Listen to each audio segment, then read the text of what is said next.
Assalamualaikum warahmatullahi wabarakatuh. Allahumma sholli ala sayyidina Muhammad wa ala ali sayyidina Muhammad. Baiklah anak-anak Umi, pekan ini kita kembali belajar bahasa Indonesia. Sebelum kita masuk pada materi baru, anak-anak Umi, kita review dulu ya. Pekan lalu kita membahas tentang kata bersinonim dan kata berantonim. Jangan lupakan materi itu ya nak. Jika Umi katakan kata bersinonim, maka kata yang merupakan sama makna namun beda pelafalan dan beda penulisannya. Jadi dapat kamu singkat, sinonim merupakan persamaan kata dan antonim merupakan lawan kata. Oke nak, jangan dilupakan ya, kamu harus mampu menentukan antonim dari satu kata dan sinonim dari sebuah kata pula. Nah, pada pekan ini kita masuk materi baru, yaitu kata hubung sesudah, sebelum, dan ketika. Kamu dapat melihat materinya di halaman 89, tepatnya pelajaran 8 ya nak. Menggunakan kata hubung sesudah, sebelum, dan ketika. Nah, kata hubung sesudah, sebelum, dan ketika digunakan untuk menghubungkan dua peristiwa. Kata hubung tersebut nak menunjukkan hubungan waktu. Jadi ketiga kata hubung ini digunakan untuk menunjukkan hubungan waktu. Nah, yang pertama Umi akan jelaskan kata hubung sesudah. Nah, kapan kita gunakan kata hubung sesudah? Kata hubung sesudah nak digunakan apabila peristiwa kedua yang diutamakan. Maksud dari peristiwa kedua, kata hubung itu nak kan menghubungkan.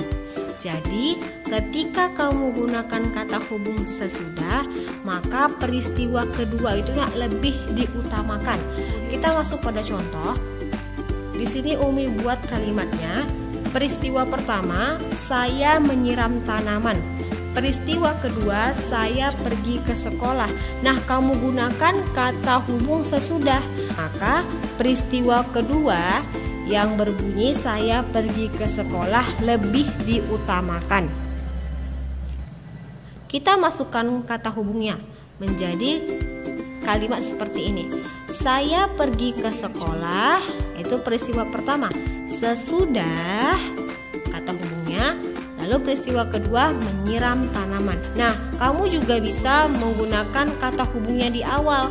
Tetapi kalau kamu gunakan kata hubung di awal, maka setelah peristiwa pertama kamu gunakan tanda baca koma ya.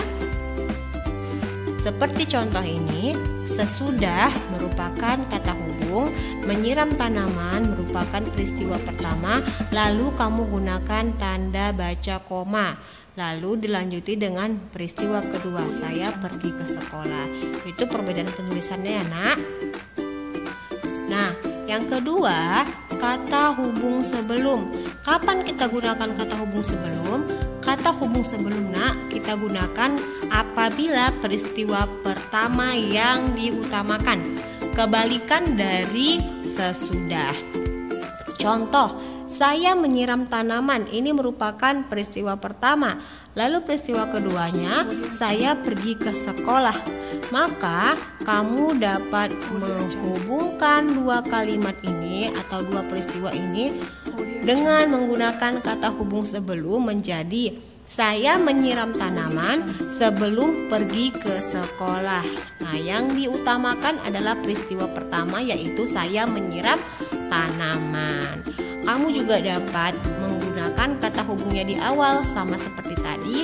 Kamu menggunakan kata hubung di awal sebelum pergi ke sekolah. Setelah kata hubung dan peristiwa pertama, kamu gunakan tanda baca koma. Lalu dilanjutkan peristiwa kedua, yaitu saya menyiram tanaman. Oke anak. Nah, yang ketiga, kata hubung ketika. Nah, kapan kita gunakan kata hubung ketika? Digunakan apabila peristiwa pertama dan kedua terjadi bersamaan. Jadi dua kalimat atau dua peristiwa terjadi bersamaan, kita gunakan tanda hubung ketika. Nah, contohnya, saya menyiram tanaman, peristiwa pertama. Andi menelpon, peristiwa kedua. Nah, kita gunakan tanda hubung ketika. saya sedang menyiram tanaman ketika Andi menelpon. Nah, kamu juga dapat menggunakan tanda koma ya. Nah, kalau di awal, ketika Andi menelpon, saya sedang menyiram tanaman. Nah, kalau dia ketikanya di awal, maka peristiwa keduanya dulu ditulis ya, jangan peristiwa pertama. Oke? Nah, begitulah nak cara menggunakan kata hubung sebelum, sesudah, dan ketika. Sampai di sini penjelasan dari Umi. Apabila anak-anak Umi ada yang kurang paham, dapat bertanya kepada Umi ya. Dikerjakan worksheetnya. Yang pertama kamu tentukan dulu kata hubung apa yang tepat untuk kalimat yang Umi sajikan. Nah, nomor 2, kamu buat kalimat masing-masing 3 kalimat menggunakan kata hubung sebelum, sesudah, dan ketika. Kamu dapat bertanya kepada Umi ya jika kurang paham. Sampai di sini, wabillahi taufiq wal hidayah. Assalamualaikum warahmatullahi wabarakatuh.